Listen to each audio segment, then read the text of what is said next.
Ruskie 5150, bro, if you haven't been through it, you really shouldn't speak on it at all. Wow. The time for silence. C. Bergeron 798, thank you for the follow. Okay, so have you ever been a chief of police for the Department of Minneapolis? Because if you haven't, you shouldn't speak on it at all. Have you ever been high on fentanyl while having an officer kneel on your neck? Because if you haven't, you shouldn't speak on it at all. Have you ever been black in America and a subject of police brutality? Because if not, you shouldn't speak on, Black Lives Matter at all. Have you ever been an elected official like Maxine Waters to Congress? Because if not, you shouldn't speak on it at all. Have you ever been a police officer trained under the Minneapolis Police Department? Because if not, you shouldn't speak on it at all. Even you don't believe that ridiculousness. Come on, man. Be honest. Been in medical? Okay, so you haven't been a police officer, so you shouldn't speak on it at all. Okay. C. Bergeron 798, exactly. Why is Maxine Waters not being charged with insurrection? Caller, I'll get to you in a second. The short version is she didn't organize an event, and she didn't tell anybody to march down to the Capitol to overturn a constitutionally mandated process to validate the election, and saying they would never secure their rights without fighting and that they were going to lose everything. Furthermore, she didn't spread the lie for, months that election fraud was a problem.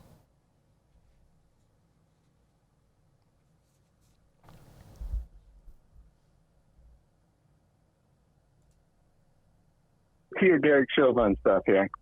Hey, Rusty, you're on the air. Welcome. Hey, let's talk about this. So first off, let me correct you on some things, my friend.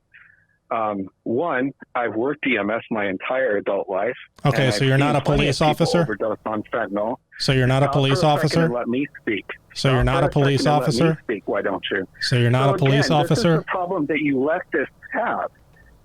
I have asked you several... Okay, so you're muted because this is going to be a back and forth. You're going to get a chance to say what you want to say, but I'm going to get a chance to ask clarifying questions and go through it. Okay? So if you've worked EMS, that's good. You're a first responder, but have you ever been a police officer? Hold on 1 second. Okay, you're back off mute. First off, have you ever been a police officer? Have you? I'm not the one saying that I can't talk about it. You're the one saying unless you've done the job, you can't talk about it.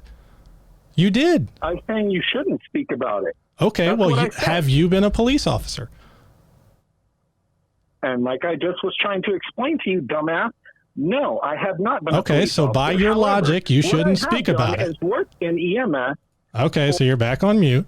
So by your logic, you shouldn't speak about it because you haven't been a police officer. So we can either agree that we're both not police officers and we still want to talk about it, and then we can move forward, or we can't even make that concession, in which case you're just playing party politics since you want to talk about it. So can we agree, even though we're both not police officers, that we still want to talk about this?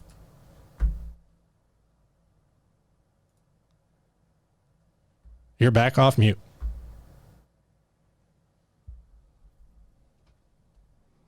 So can we agree that since we're both not police officers, we still want to talk about it? Yeah. Okay, so that's irrelevant.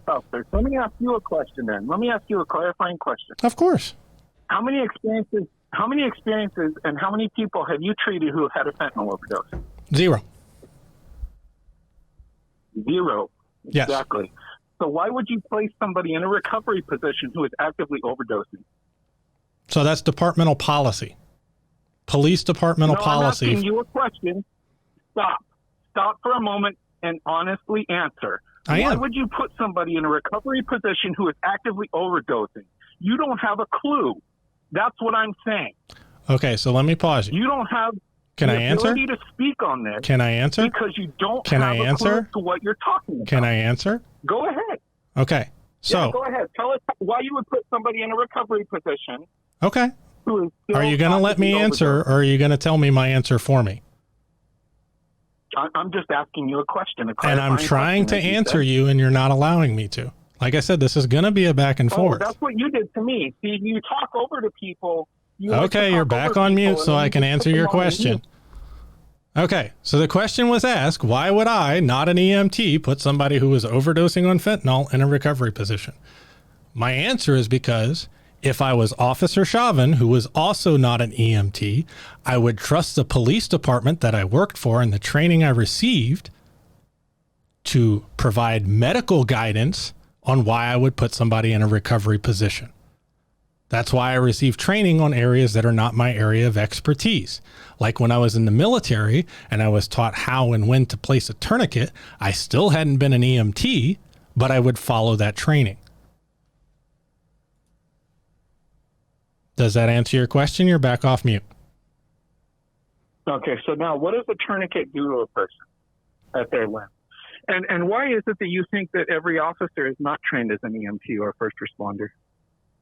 Have you ever been to a police academy, sir? Have I ever been to a police academy? No, but I also took first aid training when I was in the military, and that does not make me an EMT. Oh, I know how to apply a bandage. Oh, I know how to apply a bandage. I'm a good boy. Okay. Jesus Christ.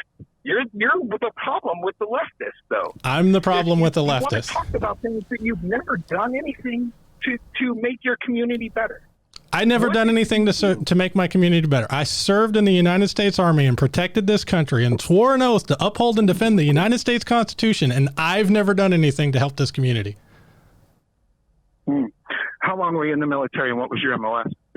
I was 11 Alpha. I was an infantry officer. For how long?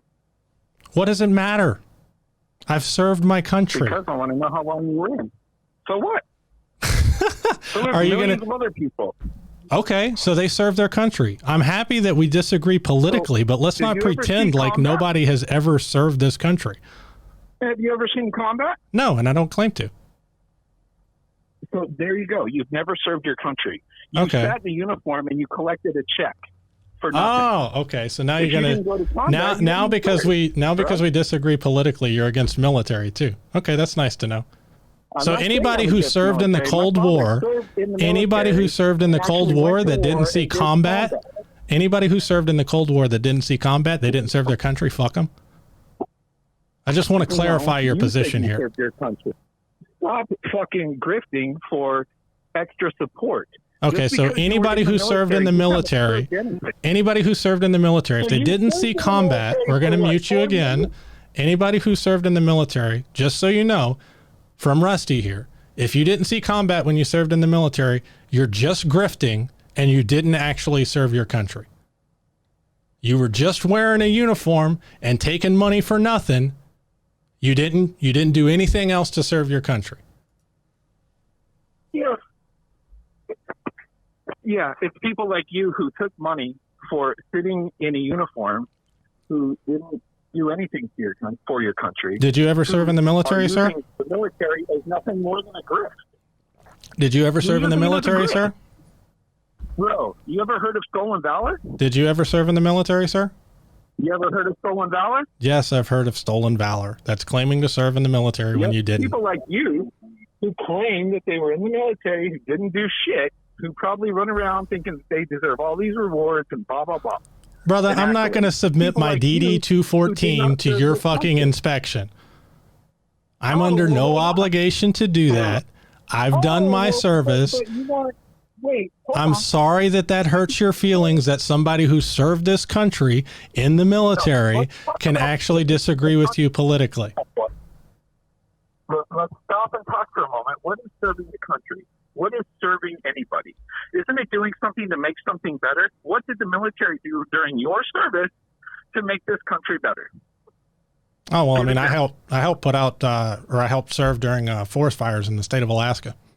So we put out forest fires and provided support for evacuation and stuff like that for areas affected by forest fires. So why aren't you doing that now if you want to make the community better? Why am I not doing that? Why am I not doing what now? Serving in the military? Fighting forest fires. Fighting forest fires? Because I didn't want to fight forest fires for the rest of my life. I don't know. Oh, you don't. So what other training did you do? What else did you do in the military that you served this country?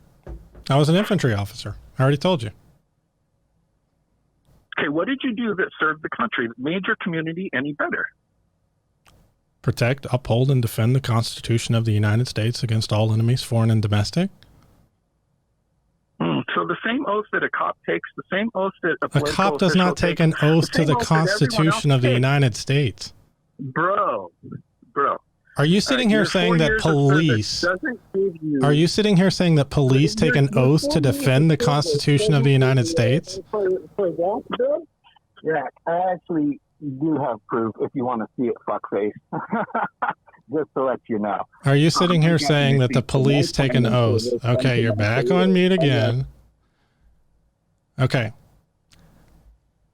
Next caller, I'll get to you in just a second because we're about to wrap this up anyway.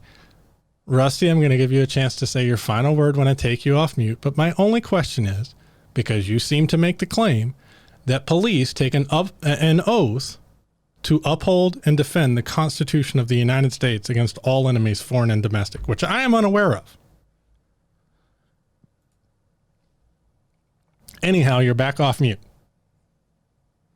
Oh, you just continue to mute me. I thought this was a commentary in that conversation. It is, but when you're not being responsive, like I told you at the beginning, we're going to have a back and forth. I know you just want to scream fuckface and all this kind of stuff, but that's not accomplishing anything. No, what I want to do is actually have a actual conversation with somebody who knows what they're talking about. But you keep on throwing things at people like, you didn't do this, you didn't do that. So you want to make claims about people and what they have done, but you've only served in the military for 4 years and fought some forest fires, so you're a national hero now? I never claimed to be a national hero. Give me a break, bro. Okay. Well, thank you for calling in. I hope I catch you next time, brother. I hope so, too. I hope you continue to have this call-in show. This will be fun. Oh, it always is. Every Sunday, 2 to 4 p.m. Pacific. I'm running a little bit over this time around. Oh, okay, cool. But yeah, I'll catch you next time. Because the Pacific time you should have been done. Yeah, I should have been done an hour ago. I'm running over. But thank you for calling in. Hopefully next time we can make more progress civilly. Have a good one. Yeah, maybe next time you can have some education. That was Rusty, who thinks that police take the same oath as the military, apparently, and that those who serve in the military, unless you have seen active combat, you are not serving your country. He also thinks that unless you have physically done the job, that you have no right to speak about it. So he and I both should not be able to speak about what Officer Chauvin did.